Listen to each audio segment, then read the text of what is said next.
NFL faces a major lawsuit that could cost the league more than $21 billion if things don't go their way.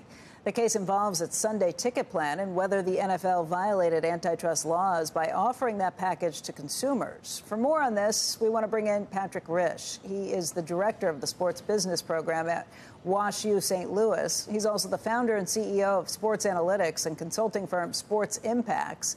And Patrick, walk us through this. Yesterday, Roger Goodell testified, but what is this all about? What happened to kick this off?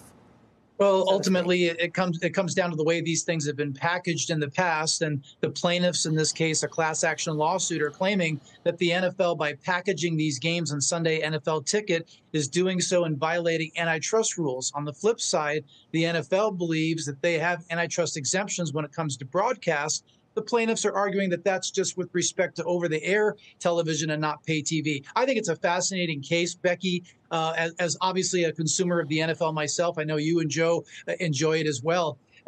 I understand that the plaintiffs and consumers that don't want to purchase and watch all the games, they want to be able to a la carte pick the games that they want to watch. But one of the reasons why this has become such a popular product is look at the proliferation over the years of fantasy football and now, of course, gambling. So where this is going to end up is going to be a very fascinating outcome.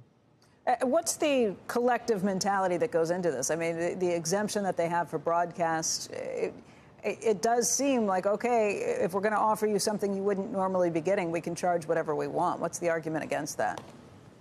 Yeah, again, it goes back to in all the other sports, in baseball, basketball, hockey, you have the ability to kind of pick and choose the games that you want to watch. But then again, at the same time, the NFL comes back and says, look, we offer games for free on broadcast TV in every market, and we have all these different packages that people can consume. So if you want to be a slinger and watch the NFL Red Zone, you can do that, which is the kind of the highlights of all your games. And of course, the Sunday package, you can watch all of the games in all of the markets, but you've got to pay that premium price. Becky, I think that one of the compromises we may see out of this is just like for individual sports teams that have season ticket packages and then mini plans, there may be an outcome that comes from this where maybe there's a compromise and you do see some kind of mini package where it's a offshoot of the Sunday NFL Ticket plan.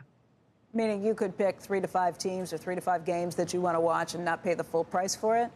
Absolutely. I think that that's a reasonable compromise because, again, there are going to be some people out there, they want to pay the premium price because they want to have access to all the games because of fantasy, because of betting, or just because of the love of the sport. But there may be others, understandably, that just want to pick and choose 3 or 5 teams. If that's the compromise, I mean, we're already to the point where Roger Goodell had to testify. That's the first time he's had to do that since he was made commissioner back in 2006. This seems like it's pretty serious. There's a lot of money potentially on the line. We mentioned in the heading on this, $21 billion has been thrown out there as a potential situation. Do you see a compromise situation that backs out of that once it's a class action lawsuit and so many lawyers are involved?